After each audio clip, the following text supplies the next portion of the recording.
हाँ, उसमें 85-86 लाख रुपया लगभग खर्च है। तो उसमें गबन है कि उसका हिसाब संपुष्टि नहीं हुई है। संपुष्टि हो जाती तो एक बात सामने आ जाती। वही संपुष्टि नहीं हुई है, काम का निरीक्षण नहीं हुआ, काम का जांच नहीं हुआ। अगर सरकार अपने स्तर से उसका जांच करा लिया जाए तो दूध का दूध और पानी का पानी हो जाए। यह एकदम कम्प्लीटली बेबुनियाद है। आदमी दे क्या सकता है? जो कुछ विद्यालय का रहेगा वही ना देगा। हाँ, उसमें कहेंगे कोई कि मुख्यमंत्री से जाकर के उसको आप संतुष्ट करा के लाइए तब आपका हम लेंगे, तो यह तो उनके सोच की बलिहारी है। जिस स्कूल में सूबे के शिक्षा मंत्री अध्यक्ष हैं, उस शिवनंदन प्रसाद मंडल इंटर स्तरीय हाई स्कूल में लाखों की वित्तीय अनियमितता का मामला प्रकाश में आया है।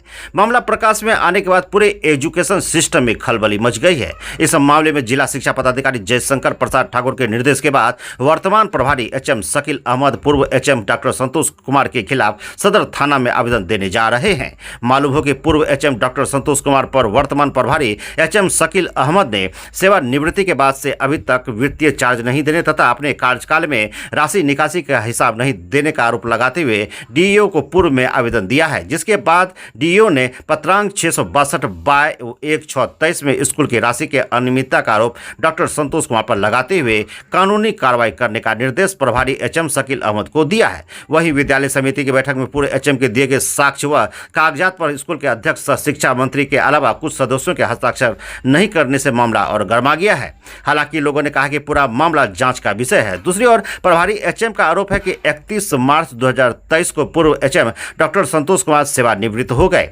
जिसके बाद से आज तक डॉक्टर कुमार ने वित्तीय प्रभार नहीं दिया है, जिसके कारण स्कूल का विकास कार्य ठप है। जानकारी के अनुसार डॉक्टर कुमार 29/1/21 से 18/3/23 तक में 86,74,561 रुपया की निकासी विद्यालय कोष से किया, जिसके व्याप्त राशि में संबंधित प्रभार नहीं देकर बिना अनुमति के स्कूल के विकास कोष में श्री कुमार द्वारा 24/4/23 को 4 लाख एवं 25/4/23 को 91,313 रुपया मात्र जमा किया और शेष का हिसाब नहीं दिया गया। ऐसे में प्रभारी एचएम का कहना है कि इससे प्रतीत होता है कि डॉक्टर कुमार ने स्कूल से धोखाधड़ी की गई एवं राशि का गबन किया गया है। इस तरह से देखा जाए तो अभी तक 81 लाख के आसपास का हिसाब डॉक्टर कुमार ने नहीं दिया है। दूसरी ओर इस मामले को साजिशन करार देते हुए पूर्व एचएम संतोष कुमार का कहना है कि वर्तमान एचएम को वित्तीय प्रभार की समझ होनी चाहिए। उन्होंने कहा कि हमारे नियम विरुद्ध कोई कार्य नहीं किया गया है। रही बात मेरे कार्यकाल में राशि निकासी किया तो मैंने लगभग हिसाब दे दिया है। उन्होंने कहा कि मैंने प्रभार भी दे दिया है, सभी तरह के कार्य का एमवी भी दे दिया है। इसके अलावा सभी पंजी भी प्रधान लिपि को सुपुर्द कर दिया है। वह इस पूरे मामले में डीईओ जयशंकर प्रसाद ठाकुर ने कहा कि मामला गंभीर है, मैंने एचएम को कानूनी कार्रवाई के लिए पत्र निर्गत कर दिया है। आवेदन के आधार पर वित्तीय अनियमितता की बात सामने आई है। इस पूरे मामले में जब प्रभारी एचएम शकील अहमद से बातचीत की गई तो उन्होंने क्या कुछ कहा वह भी देखिए। साथ ही इस आरोप के बारे में जब पूर्व एचएम संतोष कुमार से बात की गई तो उन्होंने भी इस पूरे प्रकरण पर अपनी क्या सफाई दिए उसे भी देखिए इस वीडियो में। साथ ही आप सभी दर्शक इस संबंध में अपनी क्या राय रखते हैं, कॉमेंट्स बॉक्स में अपनी राय जरूर साझा करें। पूर्व प्रचार के खिलाफ एक बात सामने आई थी अनियमितता की शिवनंदन प्रसाद उच्च विद्यालय में। तो ऐसे में अभी आप प्रेजेंट यहाँ के एचएम हैं और आपके द्वारा इस तरह का अनुशंसा किया गया है, क्या कुछ बात है जो लगातार चल रही? असल उसमें है कि ये जो काम हुआ तो इसमें जो मेंबर लोग थे सभी 7 मेंबर हम लोग होते हैं। एक उसमें अध्यक्ष जो मंत्री या एमएलए होते हैं वो उनके अध्यक्ष होते हैं, तो मंत्री जी अध्यक्ष हैं इसके। और उसके बाद जो सचिव होते हैं, पहले सचिव दिया जाता था, मंत्री के ज़रिए नॉमिनेट होते थे और वही सिग्नेटरी होते थे। लेकिन इधर जो चिट्ठी आई तो उसमें बाहरी लोगों को जो मंत्री नॉमिनेट करते थे तो उनको सिग्नेटरी से हटा करके फिर नया नियम आया, उसके हिसाब से विद्यालय के ही एक टीचर उसमें सिग्नेटरी होंगे पैसा निकालने के लिए। तो उसके लिए हमारे यहाँ के जो शिक्षक हैं और ये शिक्षक है वो भी, तो उन्होंने उनका नाम दिया रमेश कुमार रमन का, वो आए। तब तक मैं लगभग 80 लाख रुपया वो सुरेंद्र बाबू के ही पीरियड में निकल चुका था और तकरीबन 5 लाख रुपया रमेश बाबू के पीरियड में वो निकला है। तो उसके बाद जो है काम यहाँ पर तो रोड का काम हुआ है, तो रोड का काम में क्या था और क्या उसमें मटेरियल लगना था नहीं लगना था या क्या सही है क्या गलत है उसकी जानकारी तो हम लोगों को नहीं थी। लेकिन काम तो इसमें हुआ है धरातल पर, तो देखते हैं रोड बना है, अब कितना बनना था, कितना ऊंचा, कितना मिट्टी डालना था, उसकी जानकारी नहीं है सही तरह से। तो उसमें बैठक में इसका हुआ कि इसका संपुष्टि की जाए। संपुष्टि के लिए बैठक कराने की बात हुई तो मंत्री जी आए हुए थे, बोले कि सब आदमी, हमको हेडमास्टर बोले कि आप लोग जो है जो मेंबर हैं इसके कर दीजिए। तो 2-3 मेंबर का दस्तखत उस पर था, हम लोग बैठे हुए थे और तब मंत्री जी करते। लेकिन मंत्री जी उसमें तब तक में वो पटना चले गए, फिर आए तो उसके बाद और कुछ मेंबर बच गए थे दस्तखत करने के लिए, जैसे मधुपुरी जी थे और फुलेंदर बाबू भी थे जो चले गए, वो भी दस्तखत से इनकार कर रहे हैं। अपना बना हुआ दस्तखत को भी उसने एक जगह काट दिया है। तो ये सब परेशानी हो रही है और उसके वजह से वो उसकी संपुष्टि नहीं हो रही है। जब तक व्यय का, खर्च का संपुष्टि नहीं होगी तो ऐसी हालत में प्रभार कैसे ग्रहण किया जा सकता है। हेडमास्टर हमेशा कहते हैं कि विद्यालय में सब चीज़ हमने दे दिया है, तो प्रभार विद्यालय में क्या है नहीं है हमको लिखित रूप में दीजिएगा, चार्ज हैंड ओवर कीजिएगा, चार्ज लेने वाले का हस्ताक्षर होगा, चार्ज देने वाले का हस्ताक्षर होगा, क्या सामान आप दे रहे हैं उसका लिस्ट होगा और उसकी संपुष्टि होगी, तब तो हम चार्ज ले लेंगे। ऐसा हुआ ही नहीं है कि मुझे चार्ज दिया, वो कहते हैं कि मेरे पास विद्यालय का कोई पावना नहीं है। तो हमने लेटर लिखा था उनको कि अगर आपका विद्यालय के पास कोई पावना नहीं है, आपने सब कुछ दे दिया है, हैंड ओवर चार्ज कर दिया है, तो वो साक्ष्य लेकर के आप आवें और अपना पेंशन पेपर बढ़ावें, हम आपका पेंशन पेपर बढ़ा देंगे। तो वो आज तक साक्ष्य लेके नहीं आए हैं। इसी बीच खबर भी आ रही थी कि कानूनी कार्रवाई की, उसमें कितनी सत्यता है? हाँ, कानूनी कार्रवाई की बात है, कानूनी कार्रवाई होनी है, वो हो जाएगी, बहुत जल्द हो जाएगी। उसमें बहुत कम समय है। एक बार हम डीओ साहब से हम फिर परामर्श ले लेते हैं, उसके बाद फिर अगला कार्यक्रम। तो कितने की अनियमितता सामने आई है? अनियमितता तो उसमें असल में हुआ है कि ऑफिस से जो रजिस्टर्ड था, जो चेक बुक था, जो हमारे यहाँ के किरानी थे, उन्होंने इनके हैंड ओवर कर दिया, वही अपने कर रहे थे। तो उसमें जो जिस तरह से प्रोसीडिंग लिखा जाता है वो सही प्रोसेस में भी नहीं है और जो भी है उसकी संपुष्टि नहीं हुई है खर्च की। तो जब तक संपुष्टि नहीं होती है हमको फिर से विकास कोष का चार्ज नहीं मिलेगा, और जब तक विकास कोष का चार्ज नहीं मिलेगा विद्यालय का विकास नहीं होगा। और बोर्ड से, वहाँ से प्रधान सचिव जो AK पाठक है, उनका कहना है कि रोज़ मांगता है ब्यौरा कि आप रोज़ दीजिए कि किस मद से कितना खर्च आज किए। तो हमको चार्ज हैंड ओवर नहीं हो रहा है, इसी वजह से हमने चार्ज देने के लिए DO साहब से मिले थे, तो बोला कि जब तक प्रोसीडिंग बुक लाइए वो ओके नहीं होगा तो चार्ज आपको किसी भी तरह का चार्ज जो है, किसी भी अकाउंट का चार्ज आपको आदेश नहीं दिया जाएगा, उससे पैसा निकासी। तो इस समाचार पत्रों में जो छपा है कि लगभग 80 लाख का गबन का मामला सामने आया है, ये कितनी सत्य है? हाँ, उसमें 85-86 लाख रुपया लगभग खर्च है। तो उसमें गबन है कि उसका हिसाब संपुष्टि नहीं हुई है। संपुष्टि हो जाती तो एक बात सामने आ जाती, वही संपुष्टि नहीं हुई है, काम का निरीक्षण नहीं हुआ, काम का जांच नहीं हुआ। अगर सरकार अपने स्तर से उसका जांच करा लिया जाए तो दूध का दूध और पानी का पानी हो जाएगा। परिचय सर? हाँ, परिचय मेरा, मैं प्रधानाध्यापक, प्रभारी प्रधानाध्यापक SNPM+2 हाई स्कूल। मेरा नाम मोहम्मद शकील अहमद है। मैं 31 मार्च को भूतपूर्व प्रधानमंत्री प्रधानाध्यापक क्या कहते हैं संतोष बाबू रिटायर किए, उसके बाद हम चार्ज लिए हैं।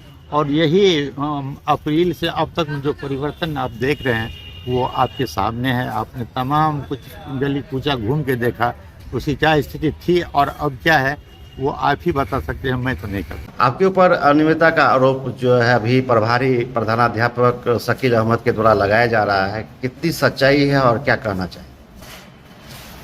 देखिए, आरोप लगाने से पहले लोगों को जो है नियम कानून को जान लेना चाहिए। वित्तीय अनियमितता की बात आती है तो प्रबंध समिति के निर्णय के आलोक में सारा काम किया गया।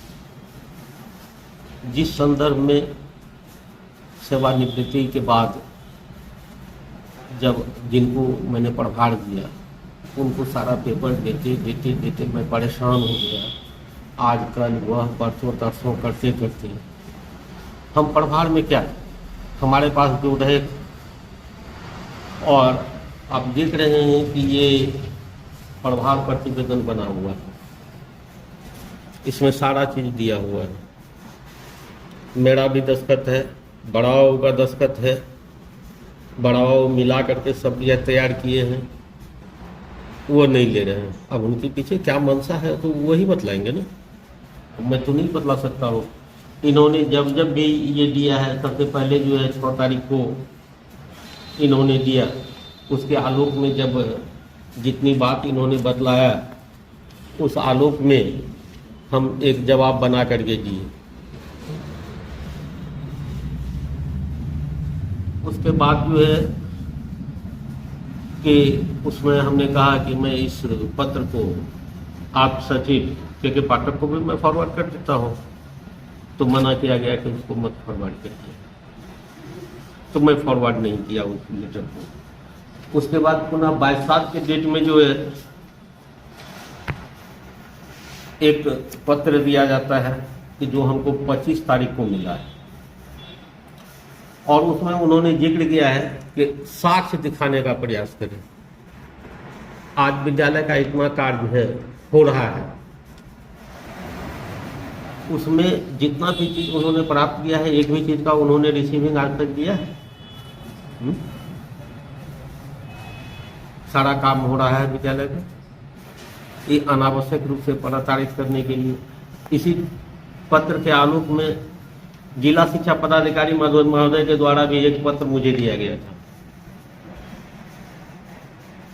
जो मुझे 25 तारीख को प्राप्त हुआ दोपहर में लगभग 3 बजे, और उसी दिन संध्या में मैं जिला शिक्षा पदाधिकारी और उसके आलोक में प्रभारी प्रधानाध्यापक को हमने यह दे दिया है लेटर, दोनों का रिसीविंग की है।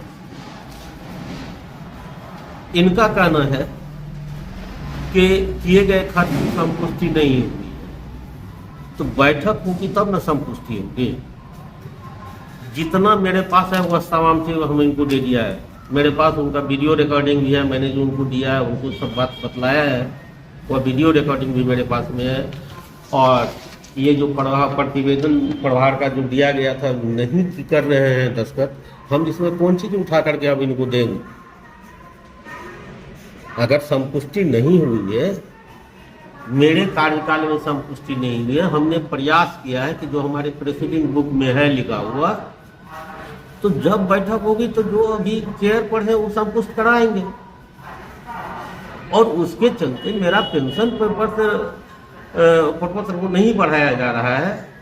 मैंने तो यहाँ तक कहा कि उसमें जो भी आपको बुझाता है कि इन पर ड्यूज है, उस सारा चीज का जिक्र करते हुए आप बढ़ा दीजिए। और इनको यह पता नहीं है कि पेंशन प्रपत्र को रोकना जो है जघन्य अपराध है। यह बढ़ा देंगे, उसके बाद वहां से पेंशन जब फाइनल होकर के आएगा, उसके बाद जब ट्रेजरी में जब भुगतान होने के लिए जाएगा, तो उस समय में वह दिखा देंगे कि फलना फलना चीज इनके पास विद्यालय का लंबित है, इसके लिए इतना राशि जो है काट लिया जाए या इसको नहीं दिया जाए। अभी मेरे पेंशन प्रपत्र को रोकने का इनको अधिकार नहीं है। और मैं बार बार इनको सलाह दिया हूँ कि आप इस आशय के आलोक में जिला शिक्षा पदाधिकारी महोदय को लिख करके दीजिए कि ये सब चीज हमें दे रहे हैं और प्रोसीडिंग बुक पर संपुष्ट नहीं किया हुआ है। इस स्थिति में मैं क्या करूं? क्या शकील साहब आज तक लिख करके दिए हैं? जरा उनसे सवाल किया जाए कि क्या उन्होंने दिया है। और आज एक अखबार में जिक्र आया जिसमें विगत बात भी की गई, तो मैं उन पत्रकार महोदय से, अपने जिला शिक्षा पदाधिकारी महोदय से मैं यह जानना चाहूँगा कि आपने मेरे कार्यकाल के दरमियान किस आधार पर मुझे मूल्यांकन निदेशक, मुझे परीक्षा नियंत्रक, ये केंद्राधीक्षक बनाने से रोक दिया? क्या मुझ पर कोई दोष साबित हुआ है? मामला विचाराधीन है। और मुझ पर प्रपत्र को भी गठित है, जिसको न्यायालय के आदेश के प्रतीक्षा में निदेशक महोदय ने स्थगित करके रखा है। और ये जिला शिक्षा पदाधिकारी महोदय तो लगता है कि निदेशक और कोर्ट से बड़े हो गए। मुझे तो लगता है कि इन लोगों पर मानहानि का केस करना चाहिए हमें। इस संबंध में जो अध्यक्ष हैं विद्यालय के विधायक जी जो शिक्षा मंत्री हैं अभी, उनके जब जानकारी उनको प्राप्त हुआ तो उनकी तरफ से क्या बात हुई? उनकी तरफ से बात हुई कि जो प्रक्रिया है उसके तहत सारा काम होगा, उन्हीं के निर्देश में सारा काम हुआ है, उनके देख रेख में सारा काम हुआ है। बीच बीच में वो भी आकर के देखते थे और संतुष्टि जाहिर करते थे। खास करके संपुष्टि नहीं लेने की बात जो हो रही है कि हम प्रभार नहीं लेंगे, हम संपुष्टि नहीं हुई है, तो संपुष्टि की जो बैठक होती है क्या वो बैठक हुई थी? बैठक के लिए प्रयास किया गया था, माननीय अध्यक्ष महोदय नहीं आए थे, इसलिए बैठक नहीं हुआ। कोरम में जो प्रबंध समिति का नियमावली है उसमें है कि कम से कम 3 मेंबर होना चाहिए। 3 मेंबर होना चाहिए, जिसमें दाता सदस्य, शिक्षा प्रेमी और अनुसूचित जाति महिला, इसमें से किसी एक का होना चाहिए। तो उसमें अनुसूचित जाति की महिला का सिग्नेचर तत्कालीन BO साहब का दस्तखत है, हमारे TR जो है उनका दस्तखत है, मेरा दस्तखत है। केवल अध्यक्ष महोदय आते तो कोरम पूरा हो जाता। 2 आदमी अगर नहीं कर रहे हैं किसी गलत मंशा से, तो यह उनकी बात है, मैं नहीं कर सकता हूँ। इसलिए संपुष्टि नहीं आप अभी हो रहा? हाँ, अध्यक्ष महोदय के उपस्थित नहीं होने के कारण संपुष्टि नहीं हो पाई।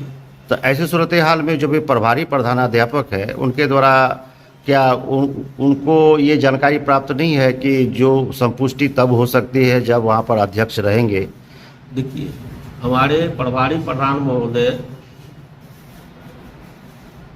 बहुत सीधे किस्म के हैं। इनको कुछ यहाँ के सो कॉल्ड जानकार लोग गलत जानकारी दे करके इनको भ्रमित करके इनको परेशान करने का प्रयास कर रहे हैं, जबकि यह स्पष्ट है कि मैं क्या दूंगा, कोई प्रभार में क्या देगा, किसी के पास जो रहेगा वही ना देगा। जो उससे बाहर की चीजें वह कहां से ला करके देगा? ये लेकर के उच्चाधिकारी को लिखेंगे कि उन्होंने संपुष्ट बिना संपुष्ट कराई दिया है। तो इस संबंध में जिला शिक्षा पदाधिकारी महोदय का कहना होता है कि मैं तो लिख करके दे रहा था ये माननीय के पाठक जी को कि ये जो है इनसे जब सलाह लेने के लिए, मार्गदर्शन लेने के लिए जाया जाता है तो वो जो है कहते हैं नो कमेंट। यह किसी पदाधिकारी का जवाब नहीं है। ये शिक्षा मंत्री, ये जिला शिक्षा पदाधिकारी हैं, जिले के तमाम शिक्षक के अभिभावक हैं। उनकी जो समस्या है उनको समाधान करना चाहिए, न कि उलझाना चाहिए।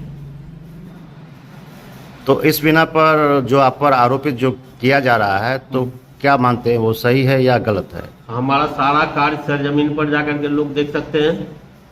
माननीय जिला शिक्षा पदाधिकारी महोदय भी तत्कालीन जिला पदाधिकारी के कहने के आलोक में बार बार जाकर के फील्ड को देखते थे। और एक प्रोसीडिंग में हमने जिक्र भी किया है जिला शिक्षा पदाधिकारी महोदय की, जो फोन पर हम लोग को कहते थे कि यह काम हुआ कि नहीं हुआ, यह काम हुआ कि नहीं हुआ। मेरे कॉल रिकॉर्ड को निकाल करके देखा जाए कि जिला शिक्षा पदाधिकारी किस तरह से उसमें अभिरुचि लेते थे, और अभी इनको क्या हो गया है, गड़बड़। तो ये पूरी तरह से बेबुनियाद, या एकदम कंप्लीटली बेबुनियाद है। आदमी दे क्या सकता है? जो कुछ विद्यालय का रहेगा वही ना देगा। हाँ, उस पर कहेंगे कोई कि मुख्यमंत्री से जाकर के उसको आप संतुष्ट करा के लाइए तब आपका हम लेंगे, तो यह तो उनके सोच की बलिहारी है। परिचय? मेरा नाम संतोष कुमार, सेवानिवृत्त प्रधानाध्यापक, शिवनंदन प्रसाद मंडल, +2 उच्च विद्यालय मधेपुरा। 70 वर्षों से विश्वसनीय प्रतिष्ठान बंशीधर इलेक्ट्रिकल्स। एक बार सेवा का मौका अवश्य थे। Banshidhar electricals, law college road, Subhash Chowk, Indian bank के पीछे।